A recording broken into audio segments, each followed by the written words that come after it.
नमस्कार पेंशनर्स मित्रों। 26 मार्च को हमने अपने वीडियो में आपसे कहा था कि 5 दिनों के लिए हम आप लोगों से विदा ले रहे हैं और 5 दिन के बाद आपके सामने उपस्थित होंगे। और हम इस बीच में शिवपुर से रवाना होकर भोपाल गए थे और वहाँ जैसा कि आप लोगों ने बार बार आग्रह किया था कि स्वास्थ्य का ख्याल रखो, सेवानिवृत्ति के 10 साल तक हमने कोई भी CGHS का लाभ नहीं लिया और किसी डॉक्टर से कभी कोई जांच भी नहीं कराई। भगवान भरोसे अपने घरेलू जो चिकित्सा पद्धति है उसी से काम चलाते रहे। तो हमने कहा जांच करा ली जाए अपोलो सेज हॉस्पिटल भोपाल में, जो कि CGHS के लिए पैनलाइज्ड है, और बसंत कुंज में CGHS की डिस्पेंसरी है, वेलनेस सेंटर है। वहाँ से रिफ़र जो 70 साल से कम आयु के लोग हैं वो रिफ़र करा के वहाँ जांच करा सकते हैं या वहाँ पर एडमिट होके भी अपनी पूरी जांच या इलाज करा सकते हैं। तो हम गए थे अपोलो हॉस्पिटल के बारे में काफ़ी जानकारी जो जुटाई थी, बहुत ही सराहनीय वहाँ का मैनेजमेंट और चिकित्सक हैं। गए जैसी की उम्मीद थी अपोलो हॉस्पिटल के बारे में, क्योंकि हम तो जबलपुर का जो सिस्टम देख चुके थे तो अस्पताल जाने में भी डर लगता था। सही बात तो यह है कि जबलपुर ने ये CGHS को एक कमाई का धंधा बना रखा और उस चक्कर में कई मरीजों को तो वो निपटा चुके का मतलब समझ लो। तो अपोलो हॉस्पिटल में गए, उम्मीद से बेहतर ढंग से सब कुछ हुआ, न कोई भीड़ भड़क्का न कुछ, सब कुछ सिस्टमेटिक और बिल्कुल फास्ट ढंग से, जैसे T20 मैच जैसा सब कुछ ऑटोमेटिक होता गया। और जो उम्मीद कर सकते थे उससे भी बेहतर वहाँ का सिस्टम था। बाहर से कुछ खाने पीने को भी नहीं दिया जाता है, एक नए पैसे का भी खर्चा वहाँ हमारा हुआ नहीं। खाना पीना और होटल जैसी सुविधाएं, और वो भी 3 स्टार होटल जैसी कम से कम तो थी। 5 स्टार में हम चूँकि कभी गए नहीं हैं तो हम बात कर नहीं सकते हैं। बहुत ही अच्छी व्यवस्था, पूरा वहाँ का जो डॉक्टरों का पैनल है बहुत ही कुशल हैं। और महत्वपूर्ण बात है कि वहाँ जांच की जितनी भी व्यवस्थाएं संभव हैं देश में, वो सब उस हॉस्पिटल में मौजूद हैं। और हमने लगभग अपनी सभी जांचें करवा ली और वो जांचें भी नॉर्मल हैं। अगर कुल मिला के कहा जाए तो 100 में से 100 नंबर तो इसलिए नहीं देंगे क्योंकि सुधार की गुंजाइश बनी रहती है। वहाँ के चिकित्सक, वहाँ का मैनेजमेंट, और जो वहाँ पर बीच बीच में दिन में कई बार आके जानकारी जुटाते हैं। अगर आपकी थोड़ी सी भी रत्ती भर भी शिकायत है तो उस पर संज्ञान लेते हैं।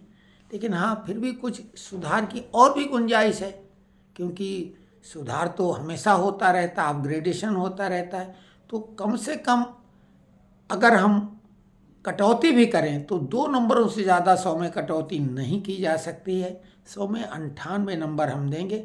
और हम ऐसी उम्मीद ही नहीं कर सकते थे कि भारत में कोई ऐसी भी जगह है जहां हम CGHS वालों को इस कदर सुविधा मिल रही है।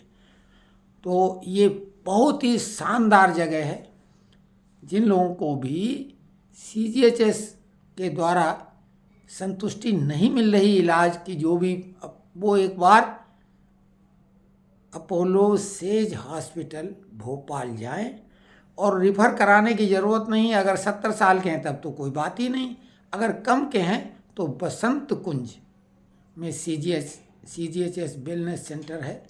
हम वहाँ रहे, जांचों कराने में तमाम लिक्विड वगैरह, वहाँ जो दवा हुई, और वहाँ का खान पान का जो सिस्टम है वो जैसा था।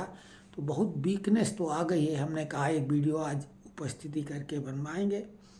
तो कुल मिला के हम ये कह सकते हैं कि अब अंदर से तो सब कुछ लगभग ठीक है। थोड़ी बहुत कमी है तो उसके लिए उन्होंने दवाएं दी हैं। और उम्मीद करो कि 1 हफ्ते में एकदम जिसको कहेंगे टनाटन हो जाएंगे, बिल्कुल ऐसी हम उम्मीद कर सकते हैं। तो आप लोगों को भी यही कहेंगे कि आप जो बात हम कह रहे हैं, हम किसी न तो दबाव में न किसी लालच में करते हैं, आपको मालूम ही है। और हम इसीलिए हमने आपको कई वीडियो में बोला, हमारा तो भरोसा उठ चुका है अस्पतालों से कि ये धंधा बन चुके हैं, वो भी बहुत गंदा। वहाँ भी गए, बहुत सारे लोग जो पेशेंट थे उनके भी अनुभव हमने शेयर उन लोगों से करवाए, उनके विचार सुने, और वो भी बिल्कुल ये आश्चर्यचकित थे कि ये ऐसी भी जगह है। तो हम और ज़्यादा क्या तारीफ़ तो क्या करें, क्योंकि वाकई में काबिल तारीफ़ तो ये हॉस्पिटल है। बाकी इंडिया में भी अपोलो हॉस्पिटल हैं, पेंडल स्वाभाविक है वो भी होंगे। जहाँ करीब वाला कोई अपोलो हॉस्पिटल है वहाँ आप जा सकते हैं। जबलपुर में भी अपोलो हॉस्पिटल की बिल्डिंग बन चुकी है, जल्दी वहाँ भी ये सेवा शुरू हो जाएगी। और आप पेंशनरों से एक बात और बता दें कि अभी हम शाम तक बेहद महत्वपूर्ण जानकारियाँ जो आप उम्मीद कर रहे थे, लोगों ने इस बीच में कमेंट्स में लिखा कि आप एकमात्र ऐसे ब्लॉगर हैं जिसकी बातें सच निकलती हैं। अरे सच इसीलिए निकलती है कि हम कोशिश करते हैं कि सही बात ही बताई जाए, मुलम्मा ना चढ़ाया जाए। क्योंकि 2% डीए की जो बात हमने कही थी उसी के लिए लोग बोल रहे थे। हमने केवल वही बातें नहीं, बहुत सारी बातें की हैं और वो सभी की सभी सही हैं। 2% डीए तो हमने बहुत पहले बता दिया था और लगातार रिपीट करते रहे 2% डीए जो है। और ये भी हमने कहा था 2.99 का मतलब 2% ही होता है, 3 नहीं होगा। तो वो हुआ। एक महत्वपूर्ण वीडियो अभी हम थोड़ी देर में 1-2 घंटे बाद अपलोड करेंगे आप सब लोगों के लाभ के लिए, क्योंकि आप अभी निराश हुए होंगे 2% डीए की वृद्धि कि लोग जैसा बोल रहे थे 4 से 3% के बीच लोग उम्मीद कर रहे थे।